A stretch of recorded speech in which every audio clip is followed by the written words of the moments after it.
Bonjour, nous sommes mercredi 1er avril. Je ne ferai aucun commentaire sur la date. Aujourd'hui, Eugène Savitskaya, Envie. C'est un livre dans lequel Eugène Savitskaya écrit sur sa vie en famille, à la maison, et ça donne toute une série de textes totalement savoureux. Je vous en partage 3, si tout va bien.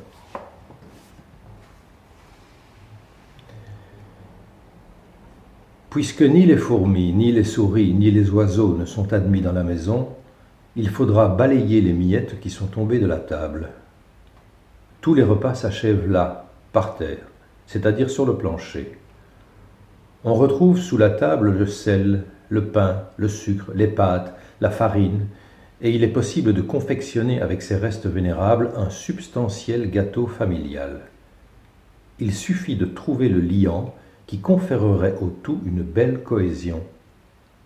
Mettons que ce ciment existe, qu'il est connu et immémorial. Mettons que ce soit l'œuf le liant en question. Je colle ensemble chaque grain de riz auquel je joins chaque miette de pain. Je fourre les nouilles de sel et de poivre et je les roule dans la farine. Les cheveux et les cils lui donnent une structure, comme aux anciens mortiers les poils de vache. Qui en veut ? Au lieu de ça, je balaye ces restes devenus inopportuns, ces petites particules que nos bouches n'ont pu avaler, que nos doigts n'ont pu retenir. Désormais, personne ne pourra en profiter. Quoi qu'il en soit, je demeure le dépositaire de cette part perdue que je m'empresse de ranger dans une poubelle ou de jeter par la fenêtre pour les oiseaux, les souris et les fourmis, dont, cependant, je ne suis ni le nourricier ni le géniteur, juste un lointain parent.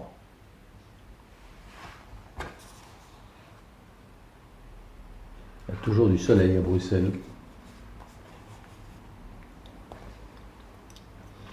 En hiver, pour écrire, j'ai besoin de 2 caisses de bois par jour afin que le feu ne s'éteigne jamais dans le poêle.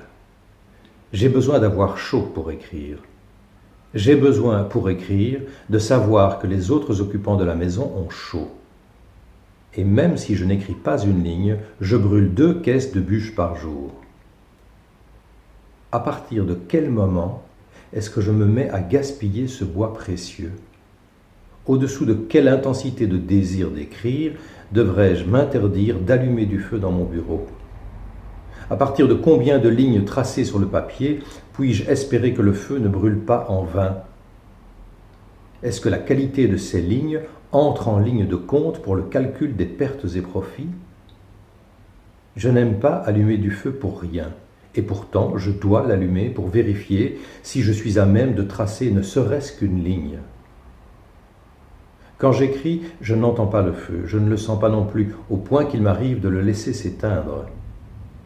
Mais quand je ne parviens pas à écrire, j'entends distinctement le brasier manger les bûches l'une après l'autre, au rythme où je les enfourne.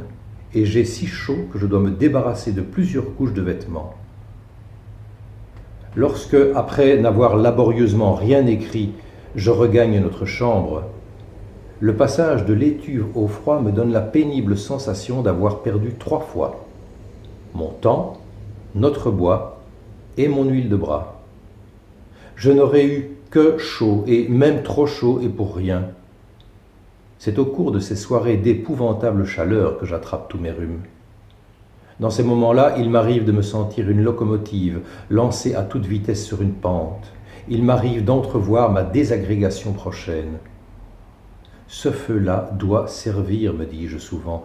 Il doit servir sous peine de m'assécher les tripes. Et un petit dernier. Enfin petit. Celui qui siffle dans la maison a la réputation de jeter l'argent par les fenêtres. Mais par là ou dans un autre gouffre, quelle importance ? L'argent manquerait-il ? Oui, mais alors au même titre que les allumettes au moment où elles semblent indispensables, ou qu'une aiguille à coudre, ou qu'un clou quand le marteau est déjà en main et le mur marqué d'une croix au crayon. Le manque d'argent dans cette maison est ponctuel comme la migraine, la douleur viscérale, l'acidité de l'estomac ou la crise de nerfs. L'argent ne peut en aucune façon être utilisé comme un remède contre l'insomnie, la vitesse ou la lenteur du temps et encore moins contre l'angoisse du petit matin ou du soir. C'est que petit à petit, chacun ici en a mesuré l'efficience. N'empêche que, lorsqu'il manque, la saleté des murs saute aux yeux, l'acidité s'empare de l'œsophage, la migraine prend une tournure endémique et la poussière, devenue perceptible par les 5 sens réunis, acquiert une texture sauvage. Parfois, l'argent se met à manquer comme une clenche à la porte, et lorsqu'on s'aperçoit de sa disparition, on se rend compte de toutes les choses qui font défaut. Certaines molaires, une armoire plus spacieuse, une écharpe de rechange, l'unique écharpe sans cesse imprégnée de tabac. 5000 oignons de tulipes suffiraient à peine à garnir les bordures du mur mitoyen. À ce moment-là, la pluie est plus humide, toujours malvenue, la terre plus acide, et le vent souffle par les interstices des fenêtres. Je ne suis pas responsable du manque d'argent. Ce n'est pas moi qui ai inventé ce manque-là. Alors pourquoi devrais-je y suppléer ? Je respire, je marche, je donne des baisers et j'en reçois. J'ai de bonnes chaussures et, quand je rentre de promenade, une paire de pantoufles m'attend sur la 2e marche de l'escalier. Quel est mon viatique ? Devrais-je amasser mon poids de haricots blancs ? Quelle est ma valeur dans ce monde ? Combien devra payer à mes enfants le virus qui me mangera le foie ou le propriétaire de l'arbre dont la poire m'aura fracassé le crâne ? Les pièces de monnaie, après tout, ne sont que les morceaux d'un bonheur déchiqueté, du corps dépecé d'un très ancien dragon qui nous appartenait à tous. Envie, Eugène Savitskaya, baignée de lumière. Voilà, je vous souhaite une excellente journée, comme nous pouvons, chaque jour. Au revoir.